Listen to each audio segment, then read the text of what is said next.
See what we got here today. Wow. So as always, big shout out to the GMT company because they really know how to pack a game. And but you can see by the looks of this box, it looks like it is in mint condition. So let's look at this real quick. Wow. Let's get rid of this plastic so that I can show everyone, maybe get a better picture of the art. So this video is really gonna be a box opening, but I'm gonna try to take my time for all my viewers out there. I really want everybody to be able to see the components. I'm gonna open up the rule book, the scenarios. Forgive me if I mispronounce any of the names out there, but I really wanted to give everybody an opportunity to kind of share this with me. As you can see, I'm a big fan of all commands and colors. Samurai Battles is this is of course the GMT version. The previous version, some of you might have owned it. It had the miniatures.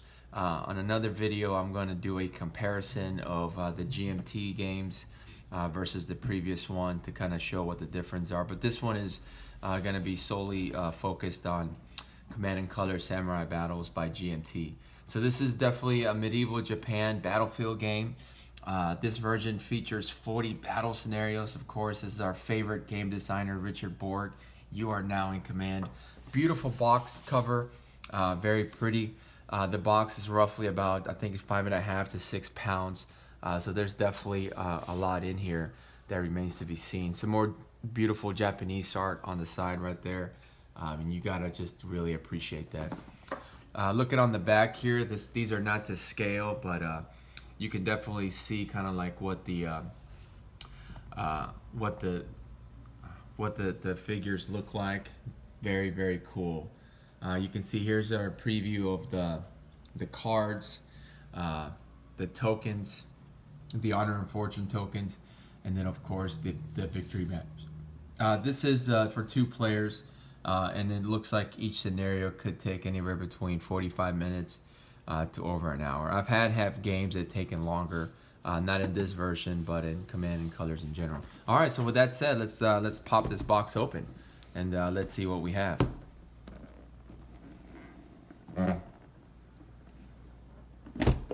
All right. Oh wow. So as you can see, we have a lot of blocks here. I'm going to assume that these are probably, by the looks of these look like they're probably leader tokens, leader markers. So I'm just gonna put a couple of there just for size comparison. So these are probably like your samurai leaders, by the looks of it.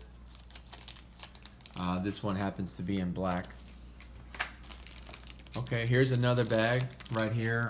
These look a lot bigger. Probably, I'm not gonna assume that I know, but I'm definitely gonna put one down just so that we can see for size comparison. So as you can see, some of these are bigger than the others. All right, and then you've got 2 more bags of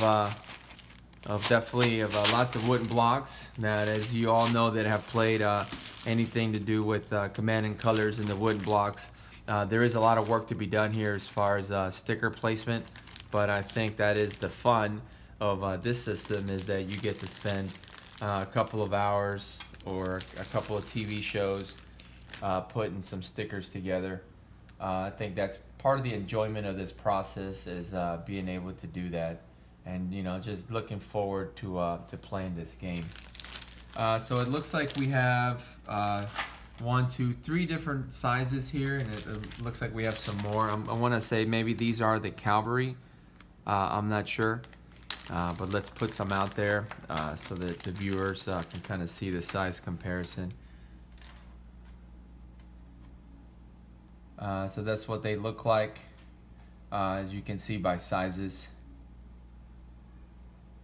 That's pretty cool. All right, so these dice are just beautiful. So normal games normally come with 8 dice. For whatever reason, this game features 12 of these dice, and these dice are definitely some high quality dice. By looking at them, you can tell that they are definitely lasered engraved on here. and they are not the previous stickered ones that we've grown to see. So the red circle, that's a hit on a green unit. I'm sorry, a green circle is a hit on a green unit. That is definitely a hit on a red unit, and then a triangle unit. I want to say that this is your surrender flag, and then these are your honor and fortune tokens. That you get an honor and fortune, and then these are your close combat melee attacks. Let's see how these roll. So real quick, this happens to be a hobby of mine. I love making dice trays, and I got a chance to make this one about a couple of weeks ago, and I actually made it specifically for this game. So I'm actually excited that I get to test this out. With these dice. So let's just grab 6 of these and just kind of see how these come out there. Oh, beautiful. I love the sound of the wood that it makes when these dice hit the side. Oh yeah, so we already know that we're gonna have a wonderful time with these. So let's just put these off to the side right here. Okay, so now let's look at these dragon cards real quick.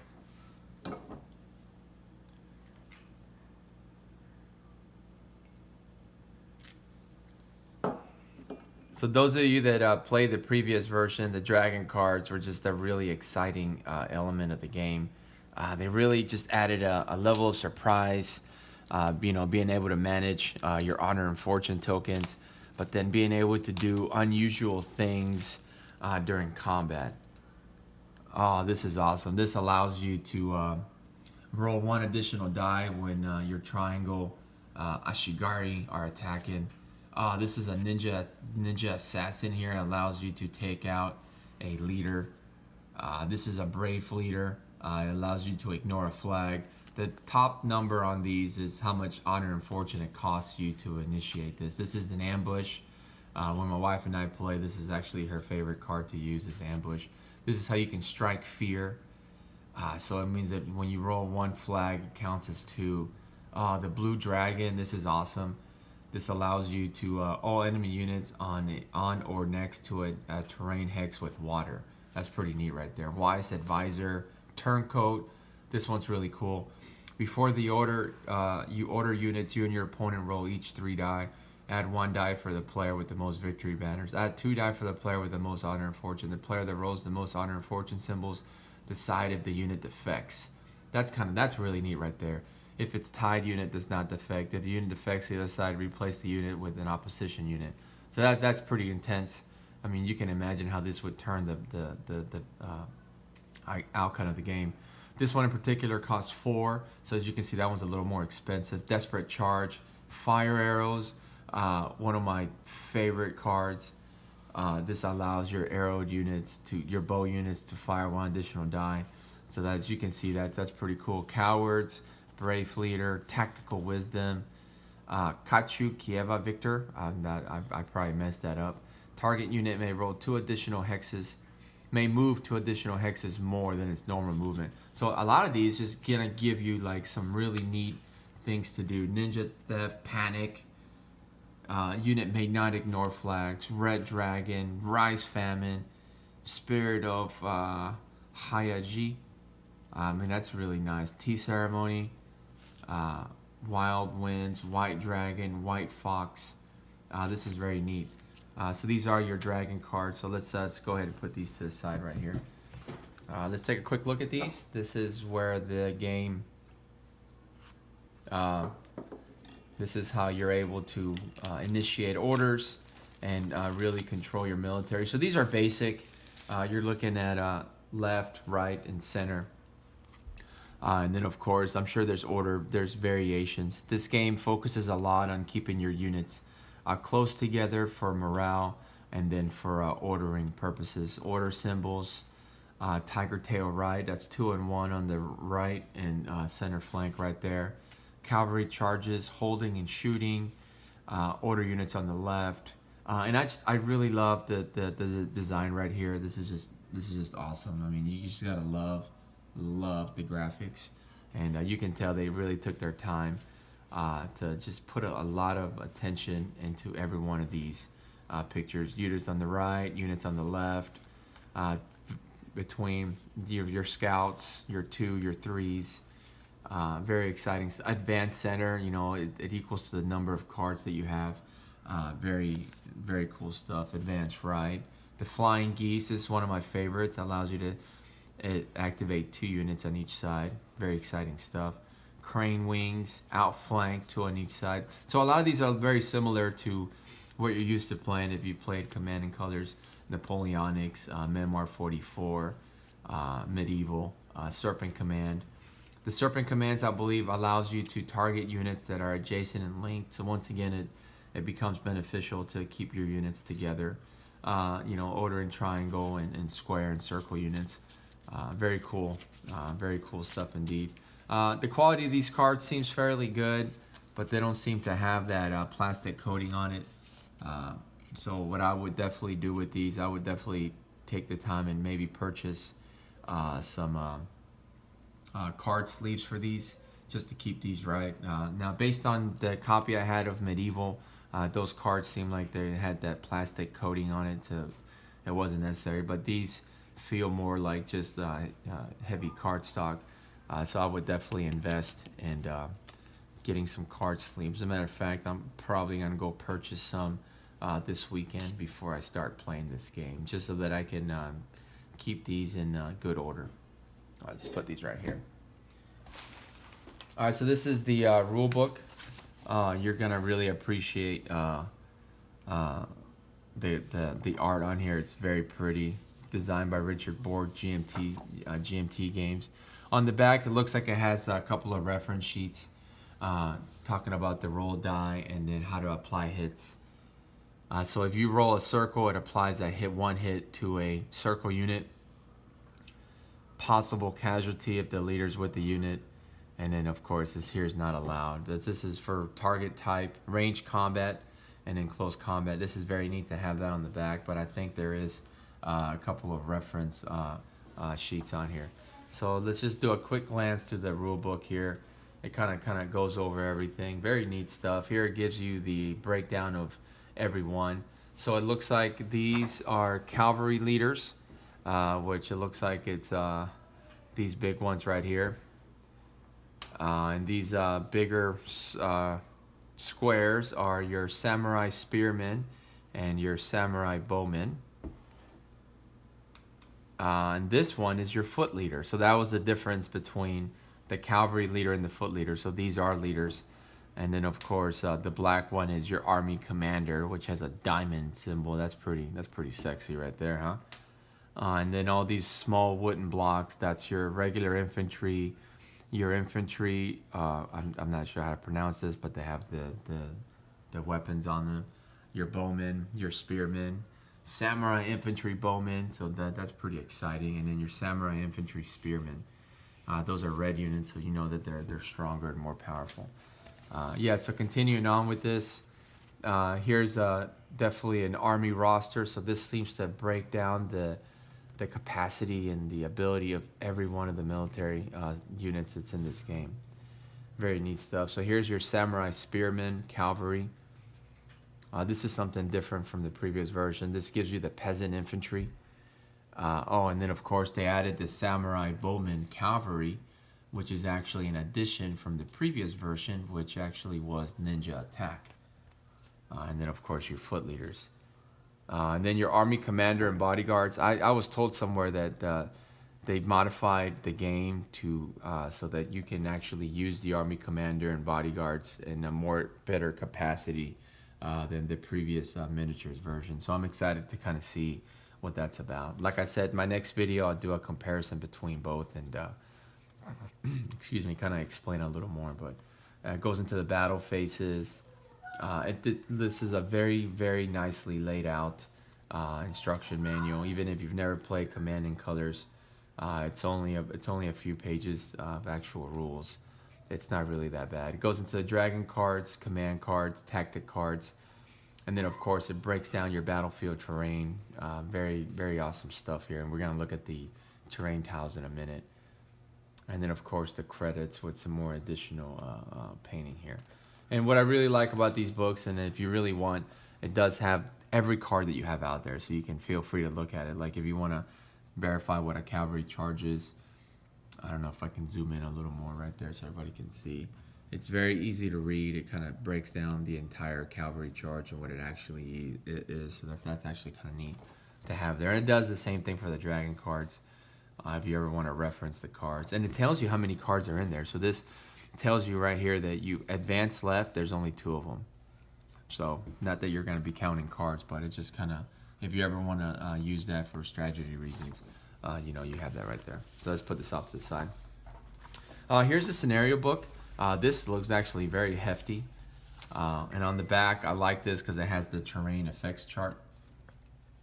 And it just kind of lays it out. So, oh, wow. So there's a lot of scenarios. This is 39 scenarios. And, yep, it looks like it's true. It is definitely 40 scenarios. Wow. So that's 40 battle scenarios in here. I don't know if there's any other Command and Colors game that has actually featured this many scenarios. And every one of these is beautifully laid out.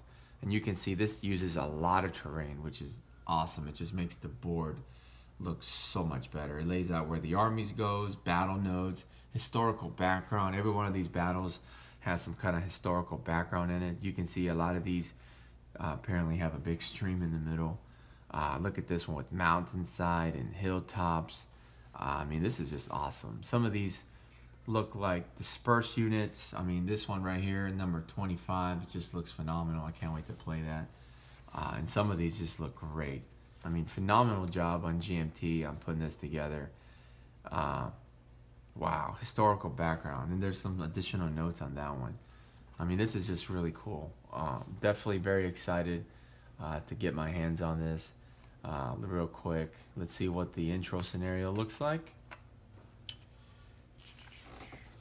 First Samurai Skirmish. This looks familiar from the previous version. So this one looks like it's very, very easy. 5 command cards, 3 dragon cards, 5 honor and fortune. Everybody gets the same. Samurai Red goes first. 5 victory banner. And then, of course, you get an extra victory banner for each unit or leader eliminated. I'm sorry, no, that is 1 victory banner for each unit or leader eliminated. No special rules. This is your introduction scenario. Definitely has a good mix of units. Phenomenal looking stuff. All right, and then, of course, everybody's favorite part is checking out these stickers. So these look like definitely some high quality stickers here. This looks very nice right there. Look at that. That is awesome. All right, let's look at how many sheets of stickers we have here. So it looks like we have 1, 2, 3, 4 sheets of stickers, and perhaps this might be the spares. I'm not sure if this is spares. No, this is sheet 5. All right, so the cool thing about the Richard Borg GMT Command and Colors versions is that they always come with extra stickers. So if you ever ruin one, don't freak out. You got a couple of extras. But you can see this mounted samurai leader right there. I mean, that is just some beautiful art, man. And I love the how much detail they put into this. Look at this guy right here. This is a kind of, let me zoom in right here. This kind of allows you to see a couple of different units.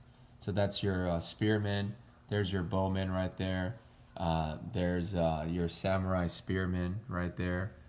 There's your peasants, and then there's your foot soldiers with the long guns. Very neat stuff, man, and this is just awesome. Very nicely laid out. You know, if you follow the directions, it even tells you exactly how to put the stickers on here. So it's some exciting stuff. Okay, this is kind of cool. Check this out. This is 2 reference cards, 1 for each player. This lays out all the unit types, and this is very, very neat because it tells you how much they can move, the fire range, the range combat die, close combat, and then it gives you notes for close combat, what the unit can ignore. It gives you retreat notes and additional notes. So this is right here that your Samurai Bowman Cavalry, it tells you that it has 4 units and it's red. It can move up to 2 hexes in still battle. It has a fire range of 3. However, if the Samurai Bowmen do not move and they fire range combat, they fire 3. If they move, they fire 1 die.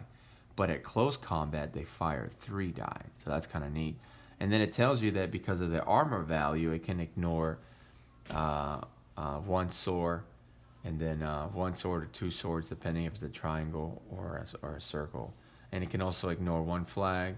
And then it talks about the unit collects honor and fortune in range close combat, which is something that you normally don't see on range units. So the neat thing is you have two of these right here, and then there's some reference, some notes on the back for the units. Unfortunately, I was kind of hoping that these would have the maybe the not the tiles, but the terrain. Sometimes you have one for the units and one for the terrain, but GMT went with this layout, which is perfectly fine too. But now that I'm looking at it, I think perhaps there could have been enough room maybe to put both of the everything on one side and then just leaving the back side for the terrain, or maybe taking this one, making it a little shorter, laying it down, and then putting all the terrain up here for a quick terrain reference. Okay, this is neat. So this has your honor and fortune tokens, which actually look kind of cool. Let's pop one of these out and check out the thickness. Okay, so as you can see, these are actually fairly thick, very durable. I love that drawing on there. Don't know what it means, but it looks very cool. And then 3, 6, 9 victory banners per side, with enough honor and fortune to definitely get down. And on the back, they're labeled. Got a couple of these right here. These are terrain. Oops, looks like they're already falling out, which is good. This looks like forests. And then on the back, oh, definitely lots of streams right here. I like that. Very nice. Some more forests. Okay, cool. I think these are rice paddies.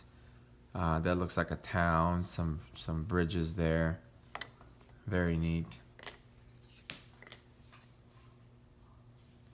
And then here's some hills. Oh, nice. This looks like it might be used for protection. These are definitely the encampments. I'm not sure what that is. Maybe they are random villages. Oh, nice. Now, wow, let's check this out. This feels heavy. This feels like it's a couple of pounds. I wonder what the depth of this board is, but it looks beautiful. Definitely excited to see what the color is of this and how well the color scheme supports. So this looks like it folds out a couple of different ways. There we go. Oh wow, this is huge, guys. I mean, I'm not even lying. This looks like a big board. I'm gonna have to move everything around just to make space over here, because I am running out of space on my board. My next video I'm gonna shoot it directly from what I call my command center, which is one of my hobbies is to also build board tables, and I built a board game table that I keep upstairs in the game room, which I'm now calling the command center for the purposes of shooting and playing these games. So this is definitely, by the looks of it, this looks like a bigger board. It actually it feels and it looks bigger than my Command and Colors medieval board. But this is just beautiful. I love this. This is a pretty nice grassy green Command and Colors Samurai Battles. Oh, look at this artwork right here, guys. Check that out. I mean, that is just phenomenal job. I mean, GMT just definitely outdid themselves. Let's see how some of these terrains look on here. I mean, this is just, oh wow, look at that right there. And here's a command. So as you can see, they blend very nicely. I mean, very pretty. Here's some hills. Let's see how these forests would look on here. Oh yeah, that's nice right there. So one of the things that I do normally when I play this game, if I know I'm gonna play the next day, I lay it out the day prior. I place some objects on here to kind of flatten this out, because I don't enjoy the bow on the boards when I play my games. I like to keep this as flat as possible. Another technique that I've seen some of my friends do is they purchase plexiglass. They cut it out to the dimensions of the board, they put it on top, it flattens everything out, and it keeps your board nice and straight. Yeah, this is it, folks. Once again, these are the die, and let's put everything back over here. Very pleasure. So phenomenal game. Definitely looking forward to it, and very pleased and happy with what GMT has done with this game, and I think there's going to be hours and days of fun ahead, especially getting into these exciting battles. So I wish everybody a good evening, and I hope that this video was knowledgeable in the sense of maybe giving you a preview of everything that comes in this game and what you're gonna get yourself into, and hours and hours of fun. So my next video I'll shoot from the command center, and I'll be kind of doing a comparison of this version versus the next version, maybe even play a scenario or so. So I bid everybody farewell, and I hope everybody enjoys themselves, and happy gaming. Bye.